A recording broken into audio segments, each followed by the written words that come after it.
BMW's Super Saloon recipe has come a long way since the original E28 M5.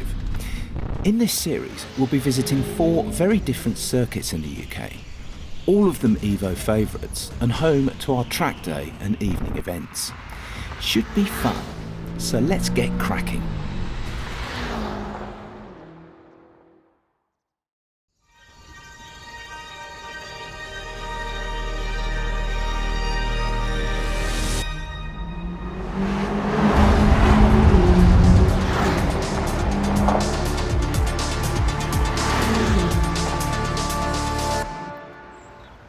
The Goodwood Motor Circuit is best known for playing host to the excellent Goodwood Revival meeting, but it's also one of the UK's fastest and just plain best driver circuits. It's also a tiny bit scary in places, is Goodwood, mainly because of the speeds you reach before, during and after the various twisty bits. But in a car like this M5 Competition, and in the right settings, it should be a whole heap of fun. Only one thing for it then.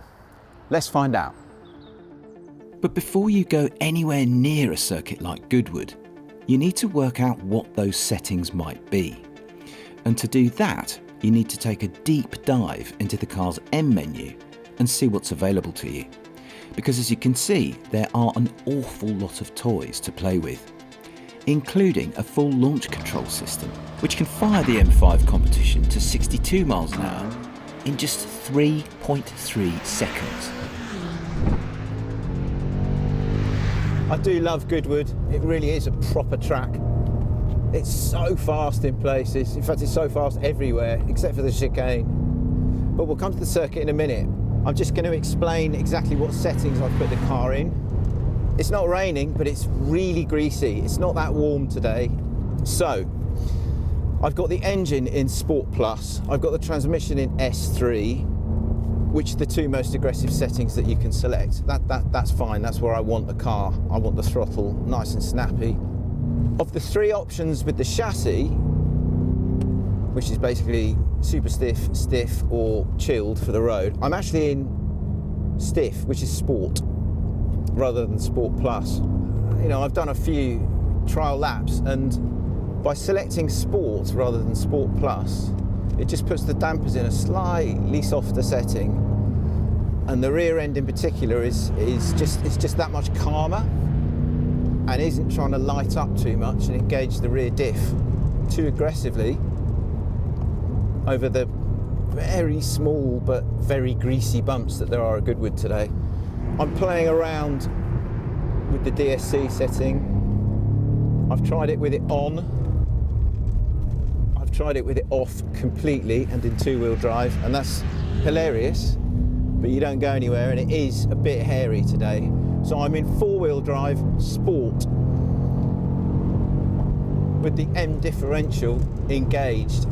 I think that's the best set. Well, it is definitely the best setting for today. I think it's the best setting for all track work, to be honest, because it just gives you that little extra safety net if you make a mistake, or if it feels like it's getting away from you, which 2 tons worth of, or nearly 2 tons worth of M5 does feel like it can do quite easily around here today, I have to admit. But with all those settings established, you can not throw it off like that. I think actually if I'd had everything switched off then, I might well have had a little trip into the grass. That's how good these electronics are. I'm really not joking there.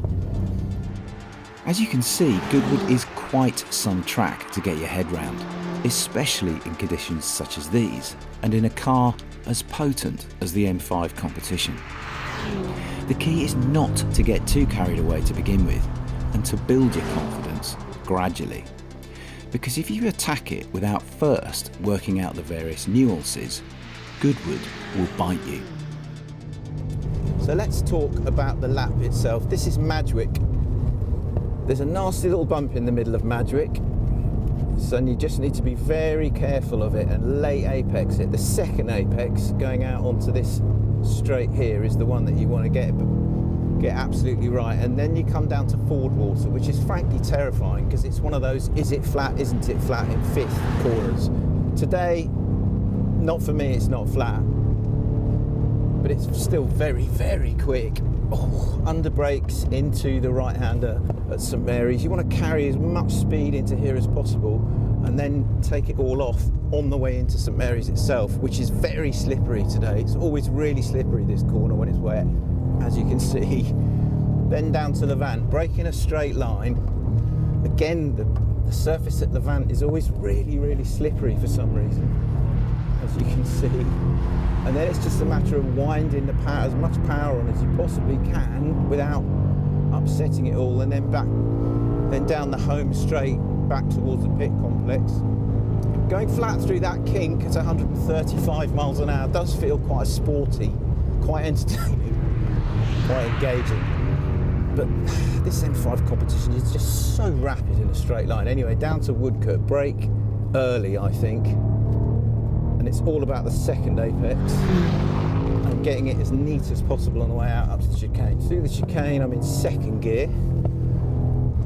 And that is a lap of a very, very greasy Goodwood motor circuit in a 625 horsepower M5 competition.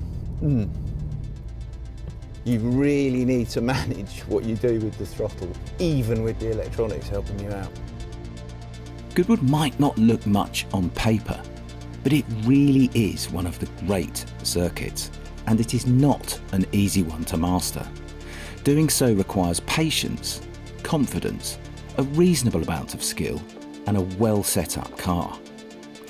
Fortunately though, the box of toys the M5 competition possesses is pretty incredible, and so long as you spend some time working out which are the best ones to use, you'll be just fine, even in conditions like this. In fact, you'll have a ball. So see you next time at the Bedford Autodrome, a very different kind of racetrack from Goodwood.